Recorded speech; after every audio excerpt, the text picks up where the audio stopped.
si Ma'am ay taga San Pascual, Batangas. So, napakalayo talaga ng pinanggalingan ni Ma'am. Mas malayo pa sa Santo Tomas, Batangas patient namin.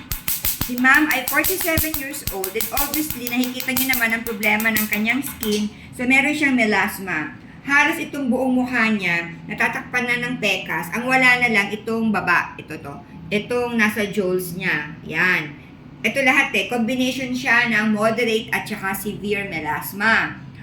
So ngayong araw na ito, first session ni Ma'am, 2 lasers ang gagamitin ko sa kanya. So itong laser na to, ito yung unang laser na gagamitin ko, i-laser ko yung buong mukha ni Ma'am. And then, yung pangalawang laser, iibahin ko na yon. Ang i-laser ko naman kung ano lang yung merong pekas, hindi na yung buong mukha. Pero itong video na mapapanood ninyo, ang makikita nyo lamang itong unang laser kasi sobrang haba na ng video. Kung pati yung pangalawang laser, ipapakita na namin sa inyo. So eto na ha.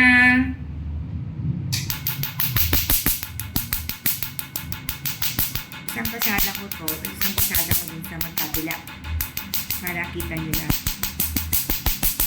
Ma'am, kumusta po? Nasasaktan po ba kayo?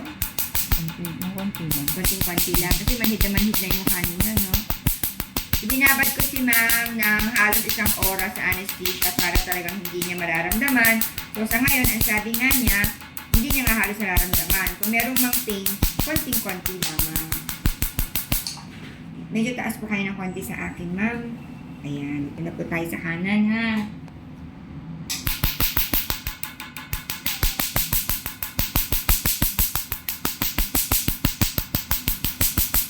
So, nasa kanan mukha na kami. Pero isang pasada pa lang ito Ilang pasada ang gagawin namin na hindi na namin pwedeng i-record pa on video kasi nga sobrang magiging mahaba na siya. So, nasa kaliwa na ngayon. After nito, babalik na naman ako sa forehead. Pero hindi na namin ipapakita sa video.